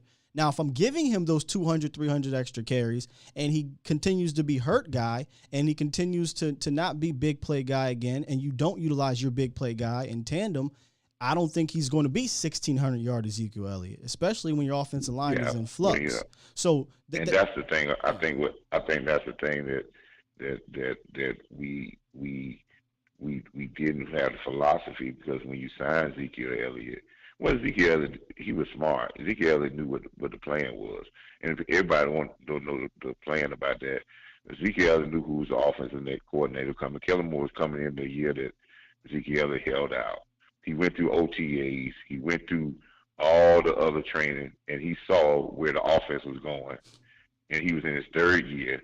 And if he didn't stop then and say, I'm going to hold out, he knew the carriers going to go down, and he would have never got another contract. Yeah, that was one of the smartest moves by a very intelligent young man to say, I see where this is going.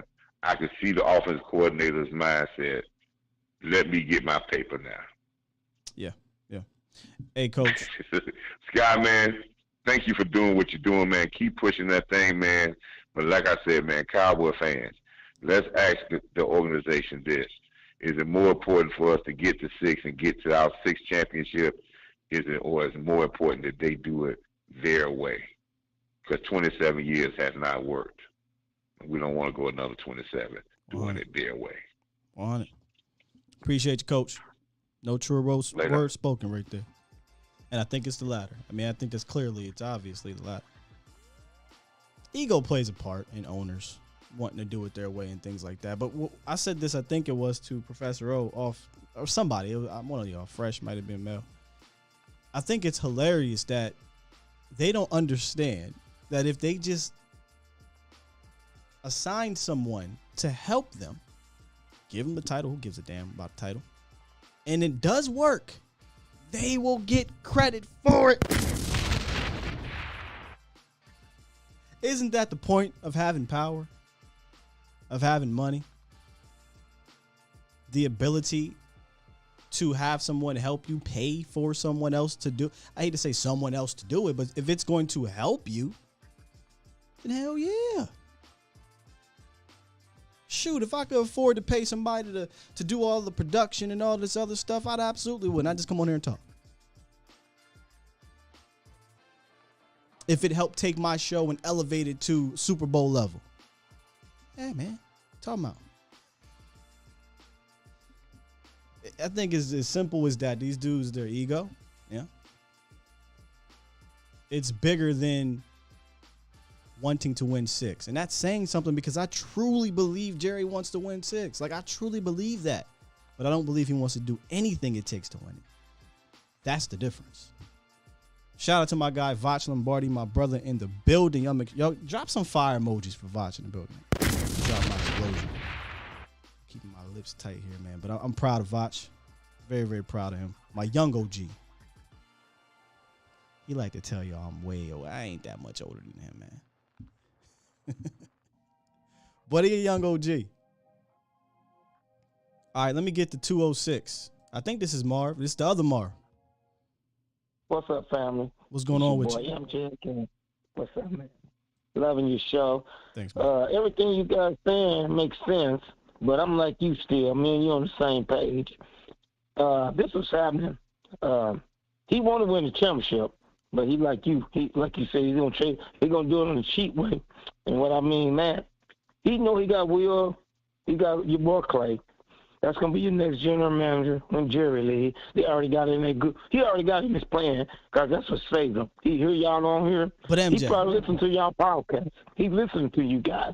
He gonna keep Will McClay, because Will McClay is saving his butt. All right, well, MJ, let me get you to take a woosah real quick so you can answer this question truthfully, how you feel. I really want to know how you feel.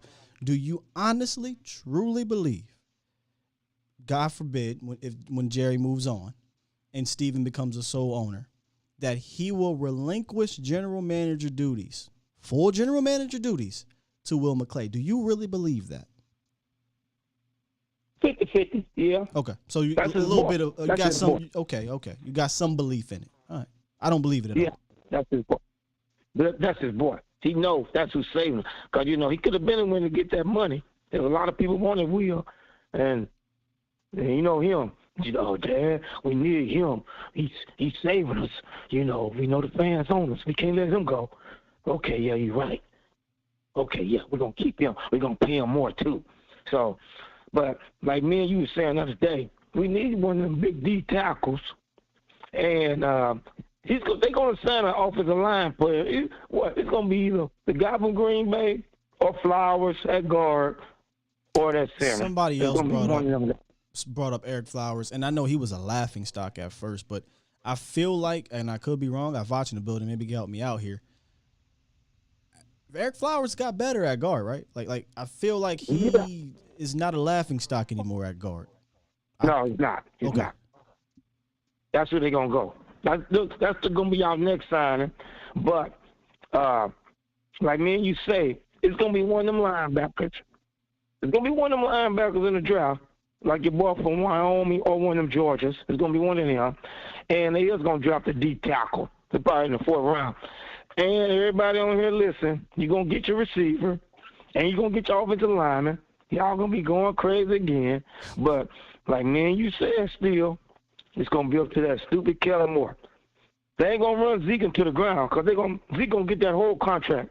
He got 2 more years left on it. He going to play for 2 more years. He's not getting cut.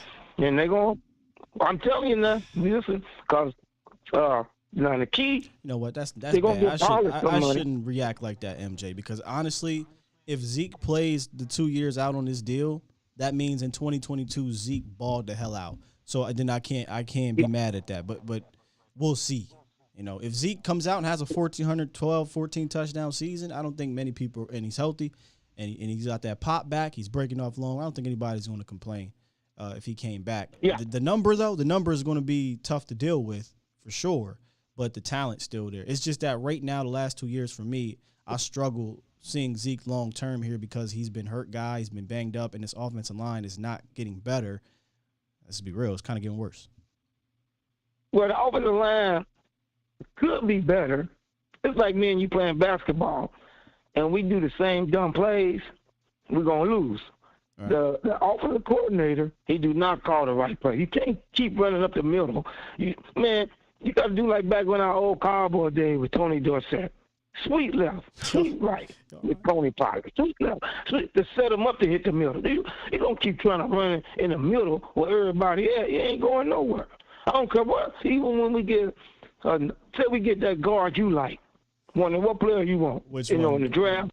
Zion, Green, Sailor. I like the Kennard kid, moving him in the guard. He big as hell, but he's not the 6'7" or anything like that. There's a lot of guards I like. At Ingram, man, I feel like they gonna get one of them. I'm telling you. Even the dude from LSU got look. I'm gonna tell y'all watch this. They either gonna get the nose tackle from LSU, or they gonna get that guard from LSU. All right, MJ. I'm telling y'all, they gonna draft good. We already know that. I'm not even worried about that. But like you said, we got the money now. How much show should have been playing? Look, if I say me and you was general manager, I'd have gave Show 3 year, $15 million, $5 million a year. And then I'd have got Wagner. I'd have signed Wagner. I'd have gave him a 3 year. I'd say, okay. I'd have came to them and said, man, Wagner, look at the taxes. Let's do the taxes between me and you in LA. They give you 14. You ain't gonna you make it only 9. Look, MJ be going wild with it. I'm just saying, I'm going to give you $30 million, 2 year guarantee, just like you said, 20 year, the 3rd year option to run my team. And you still got one of them DNs out there, Clowney. I'll get one more DN or trade for the Minnesota DN. Come on, man. Once I saw Clowney's number and they signed Dante Fowler, it's not happening, bro. I know. But I think we need one more DN. And that'll put us over the hump. Because I'm going to tell you, I'm going to hurt everybody on here hard who's listening, even yours still. Watch what I tell you. Dante Fowler is going to get 10 to 12 sacks. You know what's crazy? Hold on, MJ, because I'm going to let that breathe for a little bit. That honestly, man, I'm feeling kind of good about him doing something like that. Now, I don't know about 12, but I got him closer to like 7 and 9. Possibly 10, which is good, right? But I've been watching him over the last few days. I like him in one-on-ones, and if you use him right, only 30, 35 plays a game, and you got Micah, you got D-Lo, I think he could be productive for you. But so I don't think that's a crazy hot take. Hey, Steve, I'm finna hurt y'all feelings again. He's gonna get them sacks. What you think about? He's gonna go sign another. What you think he's gonna give him $60 million next year. Trust what I tell you. What you think about Not here? What you think about the backup guard we got? I love McGovern, but they need to put him at right guard. Our old pro right guard could play left guard. He's an all pro. That dude could play anywhere, man. He could play. That dude cold blooded. The president. Hey, when I was at the practice over there, I was like, President, Mr. President. He started laughing. You know, at the practice in L.A., I called him the president. He started laughing all up. Yeah, that's what they call him. President, what's up? That's what they call him. I know. That's what he got. Yeah. So, you know, they could do it, but they ain't going to do it. But they going to drop y'all players for y'all. Everybody on here listen. Every player y'all want, they going to get. But they need to get a speed burner. I don't want the same 4 or 5 guys. So what you think about the receiver from Stanford we drafted last year? I forget his name. What's his name? He's going to be he won the 4-3. He's going to be good. Trust me. He's going to get you about 500 yards this year. Yeah, Simi going to get about 500, probably about 4 or 5 touchdowns. And, you know, he's going to do good. So you got Simi breaking out, MJ. Yeah, Simi going to break out this year. But listen to me, guys. Like me and you said, I'm going to go back to that 2:57 left in the game. And my quarterback choked. It's all up to that quarterback and Kellen Moore. That's the only way we're going to win, guys, because what y'all say. And that's why they got rid. I know Steven. Steven's like, man, I gave Dak all that money, Dad. No. He still got, we still all of you. We got all these weapons still. I don't want to hear nothing about Amari Cooper. It's all about Dak, Dad. We paid him that money because he's still pissed. He paid Dak that money. Dak got to show off. He better take us over the hump. And I'm telling all you fans, you're not about nothing else. Don't take it personal. He's mad at Dak Prescott. Dak better take them to the promised land. You got to, brother. You're right. It's all about Dak. It ain't about nobody else. Because y'all get on here crying every day about the DN. Y'all crying about everything else. It's all about, that's why it's a punishment on the fans and us. Because he pissed off, he signed Dak that money, and Dak couldn't even take him. And he saw that Cincinnati young quarterback with that solid offensive line get to the Super Bowl. And he said, hell no, MJ, Dad. he's so mad. He traded away his best receiver. He's so mad. He's so damn mad. He got rid of one of the best pass rushers. He's so mad that the Bengals did all that, and he ain't doing shit in free agency, MJ. You right. He pissed off. He mad. There you go, fam. I'm telling you the truth. I'm just keeping it real. He's pissed off because he gave Dak all that money. Yeah, okay. And Dak choked with 2:57 left. We had San Francisco 44-yard line, and we could not move down the field to get to the touchdown to win the game. That pissed that man off. Pissed him off so much, he got worse in the offseason with his team. It pissed him off, MJ. So much he said, you know what, we're gonna make it harder for you, Dak. Oh, no. They ain't going to make it harder for him because, like I said, they're going to get one of them linemen in the free agents. And they're going to draft linemen. Y'all ain't going to have no excuse for Dak. Dak ain't got no – that offensive line going to be good again. And it's all about Dak, man. I'm telling you. And Kellen Moore. It's between Dak and Kellen Moore. This took a hard turn. No, Dak and Kellen Moore definitely need to step up, but he ain't mad, dude. Let me let you go, I'm MJ. telling you, man. Okay, brother. Have a blessed day, brother. Appreciate you. Love your show. Love you too, man. Hey, MJ bring that energy. For those that don't know, we were having a little bit here. I know what Simi Fehoko's name is. I know. I just was trying to get MJ to say it. That's all that was, man. Appreciate you, man.